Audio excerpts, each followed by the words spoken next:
आज की वीडियो इंतहाई ज़रूरी है और इस वीडियो की आपको बार बार ज़रूरत पड़ेगी, इसलिए इसे आप पहले ही सेव कर लें क्योंकि मैं चाहता हूं कि आप इस वीडियो को पूरा देखें और इसे समझने की कोशिश करें। इस वीडियो में मैं आपको एक ऐसे टेस्ट के बारे में बताऊंगा जो कि हर डॉक्टर सबसे पहले लिखता है, क्योंकि ये एक बेसिक टेस्ट है और इस टेस्ट का नाम है CBC टेस्ट। ये जो CBC टेस्ट है इसको मैं इतने आसान लफ्ज़ों में आपके सामने बयान करूंगा कि आइंदा आपको CBC टेस्ट की रिपोर्ट को डॉक्टर को दिखाने के लिए इंतज़ार नहीं करना पड़ेगा। आप अपनी रिपोर्ट को खुद देख सकते हैं और ये समझ सकते हैं कि आपके साथ क्या मसला चल रहा है। और इससे भी इम्पॉर्टेंट चीज़, इस वीडियो के आखिर में 4 ऐसे रेड फ्लैग बताऊंगा, 4 ऐसे साइन बताऊंगा जिनमें से अगर कोई एक भी आपको अपनी इस CBC की रिपोर्ट के अंदर नज़र आता है या अपने प्यारे की CBC के अंदर ये चीज़ें नज़र आती हैं तो आपने देरी नहीं करनी। इसका मतलब ये है कि आपकी ज़िंदगी को ख़तरा है, आपने फौरी तौर पे किसी अच्छे डॉक्टर को दिखा के हॉस्पिटल में एडमिट हो जाना है। CBC का मतलब होता है कंप्लीट ब्लड काउंट। इसे आप अपने खून की मुकम्मल गिनती भी कह सकते हैं।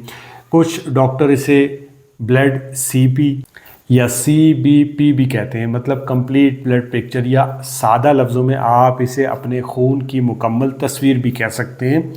अब इस टेस्ट को समझने के लिए मैं यहाँ पे आपको CBC की एक रिपोर्ट दिखाऊंगा और हम एक एक करके इन तमाम चीज़ों को समझने की कोशिश करेंगे जो इस रिपोर्ट के अंदर लिखी हुई हैं, जिससे आपको ये पता चल जाएगा कि आपकी रिपोर्ट के अंदर क्या प्रॉब्लम है। इस टेस्ट में हम 3 चीज़ें देखेंगे। पहले हिस्से में हम RBCs मतलब रेड ब्लड सेल, जिसमें हम हीमोग्लोबिन या HB आपकी रिपोर्ट के ऊपर लिखा होगा। दूसरे हिस्से में हम वाइट ब्लड सेल्स को देखेंगे या WBC आपकी रिपोर्ट के ऊपर लिखा होगा। आखिरी हिस्से में हम प्लेटलेट्स को देखेंगे। अब जो ही ये रिपोर्ट आपके सामने आती है, आप डॉक्टर हैं या एक नॉर्मल इंसान है, तो सबसे पहले आपने इस टेस्ट के ऊपर वाले हिस्से यानी RBCs की सेक्शन में मौजूद हीमोग्लोबिन को या HB को देखना है। ये HB क्या होता है? ये खून में मौजूद या आपके रेड ब्लड सेल्स में मौजूद वो प्रोटीन होता है जो ऑक्सीजन को बाइंड करके, मतलब बांध कर आपके पूरे जिस्म में ले जाता है। मर्दों में इसकी जो नॉर्मल मिकदार होती है वो 13 से 17 ग्राम पर डेसीलीटर होती है और ख़वातीन में इसकी जो मिकदार होती है वो 12 से 15 ग्राम पर डेसीलीटर के दरमियान होती है।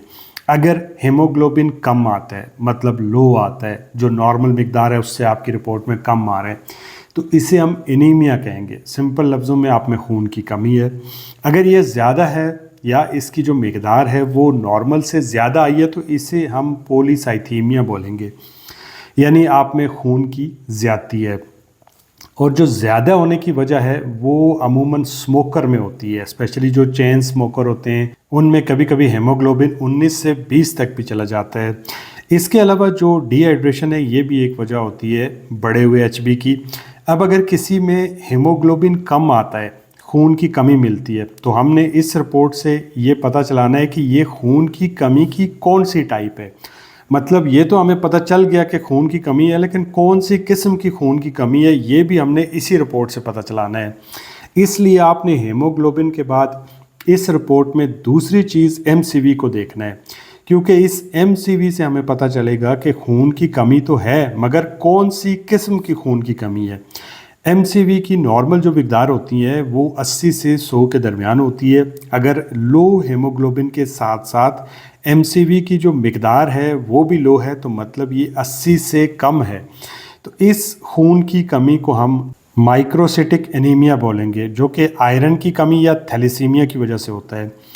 अगर लो HB के साथ साथ MCV की मिकदार 100 से ज़्यादा हो जाए तो इसे मैक्रोसिटिक एनीमिया बोलेंगे, जिसकी वजह होती है विटामिन B12 की कमी या फोलेट की कमी, या फिर जो लोग अल्कोहल लेते हैं, शराब नोशी करते हैं, उनमें भी एनीमिया हो जाता है। अब आपके जहन में आ रहा होगा कि अगर हीमोग्लोबिन कम है और MCV नॉर्मल आता है तो इसका क्या मतलब है? तो इसे नॉर्मोसिटिक एनीमिया बोलते हैं, जिसकी वजह होती है गुर्दों का ख़राब होना। अगर आप डायलिसिस पे हैं, कोई एक्यूट ब्लड लॉस हो गया है, कोई आपको इंजरी हुई है, कोई क्रॉनिक डिजीज़ चल रही है, ख़वातीन में नॉर्मली जो पीरियड में ब्लीडिंग होती है उसकी वजह से भी आपको नॉर्मोसिटिक एनीमिया हो सकता है। यहाँ पर इस रिपोर्ट का पहला हिस्सा ख़त्म हो जाता है। अब आपने इसी रिपोर्ट के दूसरे हिस्से को देखना है और दूसरे हिस्से में सबसे इम्पॉर्टेंट चीज़ आपने WBC वाइट ब्लड सेल्स या फिर आपकी रिपोर्ट के ऊपर TLC करके लिखा होगा, यानी टोटल ल्यूकोसाइट काउंट। तो आपने कंफ्यूज नहीं होना। तो ये वाइट ब्लड सेल्स या TLC आपके जिस्म के वो सोल्जर होते हैं, वो सिपाही होते हैं जो किसी भी बैक्टीरियल इन्फेक्शन, जिस्म में सोजिश, किसी स्टेरॉयड दवाई के इस्तेमाल, ल्यूकीमियाज यानी सादा लफ्ज़ों में कैंसर में ज़्यादा या कम हो सकते हैं। इनकी जो नॉर्मल मिकदार होती है वो 4000 से 11000 के दरमियान होती है।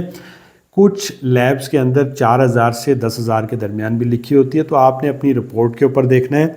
अगर ये बढ़ जाएं, जैसे ये 12000 हो जाएं, 14000 हो जाएं, 18000 हो जाएं, 25000 हो जाएं, तो इसका मतलब जिस्म में कोई बैक्टीरियल इन्फेक्शन चल रहा है, कोई बीमारी चल रही है जिसकी वजह से इनकी तादाद बढ़ गई है, जो कि बढ़ के उस बीमारी से फाइट कर रहे हैं, उससे लड़ रहे हैं। इसे ल्यूकोसाइटोसिस बोलते हैं। इसी तरह अगर वाइट ब्लड सेल्स कम हो जाएं तो इसे ल्यूकोसाइटोपिनिया बोलेंगे, जिसकी वजह हो सकती है कोई वायरल इन्फेक्शन, कमज़ोर इम्यूनिटी, बून मैरो के साथ कोई प्रॉब्लम चल रहा है, या किसी दवाई के इस्तेमाल से, जैसे मेथोट्रेक्सेट करके एक दवाई आती है। अगर किसी मरीज़ में WBC कम आते हैं और आप उससे हिस्ट्री लेते हैं, जब आप मरीज़ से हिस्ट्री लें और वो ये बताए कि मैं मेथोट्रेक्सेट नाम की दवाई खा रहा हूँ, तो फ़ौरन ये दवाई आपने उसकी बंद कर देनी है।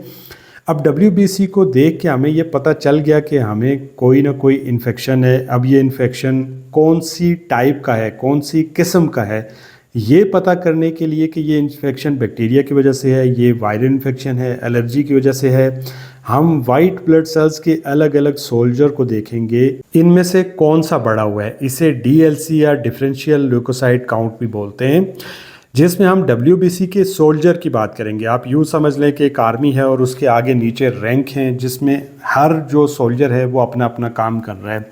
तो इसमें 5 तरह के आगे WBC के सोल्जर आपको देखने को मिल रहे हैं। एक को न्यूट्रोफिल कहते हैं, एक को लिम्फोसाइट कहते हैं, एक को ईओसाइनोफिल कहते हैं, एक को मोनोसाइट कहते हैं, एक को बेजोफिल कहते हैं। तो ये टोटल 5 होते हैं। अब अगर आपके न्यूट्रोफिल जो है वो बढ़े हुए हैं तो इसे न्यूट्रोफिलिया बोलते हैं। ये क्यों बढ़ते हैं? बैक्टीरियल इन्फेक्शन में बढ़ेंगे। ये क्यों बढ़ेंगे? ट्रामा के अंदर बढ़ेंगे। ये क्यों बढ़ेंगे? स्टेरॉयड इनटेक है तो उस वजह से बढ़ेंगे। अब अगर आपके न्यूट्रोफिल कम हो जाते हैं तो इसे न्यूट्रोपीनिया बोलेंगे। अब ये क्यों होगा, कम क्यों होंगे? क्योंकि आपको सेप्सिस हो सकता है, क्योंकि आपको एप्लास्टिक एनीमिया हो सकता है, क्योंकि आप कोई ड्रग इनटेक कर रहे हैं उसकी वजह से कम हो गए। दूसरे नंबर पे आते हैं लिम्फोसाइट्स। अब अगर लिम्फोसाइट्स बढ़ गए तो इसे लिम्फोसाइटोसिस कहते हैं। ये क्यों बढ़ते हैं? वायरल इन्फेक्शन में बढ़ेंगे। क्यों बढ़ेंगे? TB के अंदर बढ़ेंगे। क्यों बढ़ेंगे? CLL में बढ़ेंगे, यानी सादा लफ्ज़ों में आपको कैंसर है तो उसमें बढ़ेंगे। अब अगर ये कम हो जाते हैं, सम टाइम ये कम भी हो जाते हैं, तो इसे लिम्फोपीनिया कहते हैं। ये हमेशा HIV के अंदर जो है वो आपको कम देखने को मिलेंगे। अब अगर हम तीसरे नंबर पे देखें तो यहाँ पे ईओसाइनोफिल लिखा हुआ है। ईओसाइनोफिल अमूमन एलर्जिक कोई रिएक्शन हो या एलर्जीज़ हों या फिर जो पैरासाइटिक इन्फेक्शन है उसमें आपको बढ़े हुए मिलेंगे। इसी तरह से आप बेजोफिल्स को देख सकते हैं। ये बहुत ही रेयर कंडीशन में बढ़ते हैं, सो स्किप दैट, अच्छी बात है। इसको आप किस लिए इस पर टाइम ज़ाया करेंगे। मोनोसाइट को देखिए। मोनोसाइट जो होते हैं ये लंबे अरसे से चलने वाली कोई बीमारी हो, जैसे क्रोनिक जो डिजीज़ होती हैं, उनमें आपको बढ़े हुए मिलेंगे। अब यहाँ पे इस रिपोर्ट का जो दूसरा हिस्सा है वो भी ख़त्म हो जाता है। इस रिपोर्ट के आखिरी हिस्से में हम प्लेटलेट्स को देखेंगे। प्लेटलेट्स क्या होते हैं? ये खून को जमने में मदद करते हैं। सादा लफ्ज़ों में ये खून की ऐसी छोटी छोटी प्लेटें होती हैं जो किसी भी चोट के लगने पे वहाँ पे पहुँच जाती हैं और उस बहते हुए खून को फौरी तौर पे बंद कर देती हैं। प्लेटलेट्स ज़्यादा हो जाएं तो खून जमने लगता है, क्लॉट का ख़तरा बढ़ जाता है, और अगर प्लेटलेट्स कम हो जाएं तो ब्लीडिंग यानी खून बहने का जो ख़तरा होता है वो बढ़ जाता है। इसकी जो नॉर्मल मिकदार होती है वो 1.5 लाख से 4.5 लाख के दरमियान होती है। प्लेटलेट्स 1.5 लाख से कम हों तो इसे थ्रोम्बोसाइटोपिनिया बोलते हैं, जिसकी वजह हो सकती है malaria, rheumatoid arthritis, aplastic anaemia, ITP। मगर हमारे यहाँ इसकी एक बहुत कॉमन वजह डेंगू है। और अगर ये 4.5 लाख से प्लेटलेट्स ज़्यादा हो जाएं तो इसे थ्रोम्बोसाइटोसिस बोलते हैं। जिसकी वजह होती है कोई इन्फेक्शन या कैंसर के चलते आपको इनकी जो तादाद है वो 4.5 लाख से ज़्यादा देखने को मिल सकती है।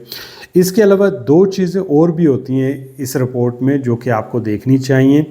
एक है HCT जिसे हेमाटोक्रेट कहते हैं। इससे हमें ये पता चलता है कि खून में कितनी रेड ब्लड सेल्स हैं।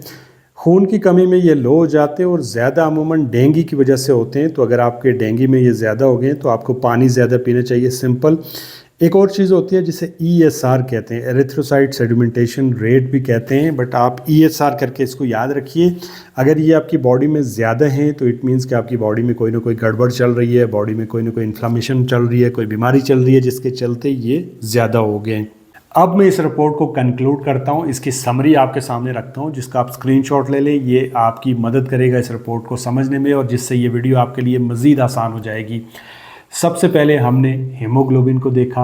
इससे हमें ये पता चला कि इस मरीज़ को खून की कमी है। अब इस मरीज़ को खून की कमी तो है, एनीमिया तो है, लेकिन हमें ये पता करना है कि ये कौन सी टाइप का एनीमिया है। उसके लिए हमने इस रिपोर्ट के अंदर MCV को देखा। MCV से हमें ये पता चला कि इस मरीज़ को माइक्रोसिटिक एनीमिया है, इस मरीज़ को मैक्रोसिटिक एनीमिया है, इस मरीज़ को नॉर्मोसिटिक एनीमिया है। इन तीनों किस्मों में से किस टाइप का एनीमिया है। फिर हमने दूसरे हिस्से में WBC या TLC को देखा। उससे हमें ये पता चला कि इस मरीज़ को इन्फेक्शन है। अब हमने ये पता करना है कि इस मरीज़ को किस टाइप की इन्फेक्शन है। उसके लिए फिर हमने इसके जो डिफरेंट सोल्जर हैं, जो कि न्यूट्रोफिल हैं, जो कि लिम्फोसाइट हैं, जो कि मोनोसाइट हैं, जो कि बेजोफिल्स हैं, जो कि ईओसाइनोफिल हैं, उन सब को हमने देखा। उससे हमें ये पता चला कि इस मरीज़ को किस किस्म का इन्फेक्शन है, किस टाइप का इन्फेक्शन है। उसके बाद हमने आखिरी हिस्से में प्लेटलेट्स को देखा। प्लेटलेट से हमें ये पता चला कि इस मरीज़ में खून बहने का रिस्क है या नहीं। ये सारी मालूमात हमें CBC रिपोर्ट से मिलती है। अब मैं आपको वो 4 रेड फ्लैग्स देता हूँ जो कि अगर आपको अपनी रिपोर्ट में नज़र आए तो इसका मतलब ख़तरा है, फौरी तौर पे आपने ऐसे मरीज़ को हॉस्पिटल में पहुँचाना है। नंबर 1, अगर किसी मरीज़ की CBC रिपोर्ट में हीमोग्लोबिन 6 से कम है तो ऐसे मरीज़ को फ़ौरन ब्लड ट्रांसफ्यूजन की ज़रूरत है। ब्लड का अरेंज करें, उस मरीज़ को फौरी तौर पे किसी अच्छे डॉक्टर को दिखाएं, किसी अच्छे हॉस्पिटल में एडमिट करें। दूसरा रेड फ्लैग, अगर किसी मरीज़ की WBC TLC एबनॉर्मली 1 लाख से भी ज़्यादा आ जाती है तो समझ जाएं कि ऐसे मरीज़ को कहीं ना कहीं खून का कैंसर हो रहा है और फौरी तौर पे उसके जो रिलेटिव्स हैं उनको बताएं ताकि वो फर्दर किसी अच्छे हॉस्पिटल में जाके मज़ीद टेस्ट करवाएं। तीसरा रेड फ्लैग, अगर किसी मरीज़ की CBC की रिपोर्ट में प्लेटलेट्स 20,000 से कम हो जाए तो ब्लीडिंग का रिस्क बढ़ जाता है। फ़ौरन ऐसे मरीज़ को एडमिट करें और ऐसे मरीज़ को प्लेटलेट ट्रांसफ्यूजन की ज़रूरत पड़ सकती है। चौथा रेड फ्लैग, अगर किसी मरीज़ का हीमोग्लोबिन रेड ब्लड सेल्स जो होते हैं वो भी लो आ जाते हैं, WBC भी लो आ जाता है, प्लेटलेट भी लो आ जाते हैं, ये तीनों अगर कम हो जाते हैं तो इस कंडीशन को पैनसाइटोपिनिया बोलते हैं। अगर ऐसा हो रहा है तो इसका मतलब आपका जो मरीज़ है उसको बोन मैरो फेलियर का सामना करना पड़ रहा है। फौरी तौर पे उसको किसी अच्छे डॉक्टर को दिखाएं और फौरी तौर पे किसी हॉस्पिटल में एडमिट करें। ये थी CBC की रिपोर्ट। आई होप कि इस वीडियो से आपको कुछ ना कुछ सीखने को मिला होगा। CBC टेस्ट के ऊपर इतनी डिटेल में YouTube पे उर्दू के अंदर आपको कोई भी वीडियो देखने को नहीं मिलेगी। दुआओं में याद रखिएगा। वीडियो अच्छी लगे तो लाइक, कमेंट, शेयर, सब्सक्राइब। अल्लाह हाफ़िज़।